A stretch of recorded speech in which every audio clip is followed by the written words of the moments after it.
کہ میں اپنے ذاتی مفاد کو اپنے سرکاری کام اپنے سرکاری کام یا اپنے سرکاری فیصلوں پر اثر انداز نہیں ہونے دوں گا، اثر انداز نہیں ہونے دوں گا، کہ میں اسلامی جمہوریہ پاکستان کے دستور کو برقرار رکھوں گا کہ میں اسلامی جمہوریہ پاکستان کے دستور کو برقرار رکھوں گا اور اس کا تحفظ کروں گا، کہ میں ہر حالت میں ہر قسم کے لوگوں کے ساتھ بلا خوف و رعایت اور بلا رغبت و عناد قانون کے مطابق انصاف کروں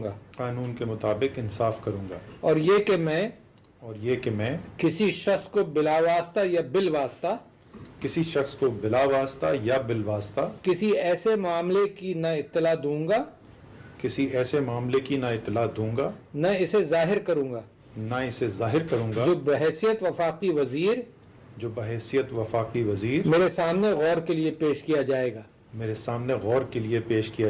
یا میرے علم میں آئے گا، بجز جبکہ بحیثیت وفاقی وزیر اپنے فرائض کی کما حقہ انجام دہی کے لیے ایسا کرنا ضروری ہو، یا جس کی وزیر اعظم نے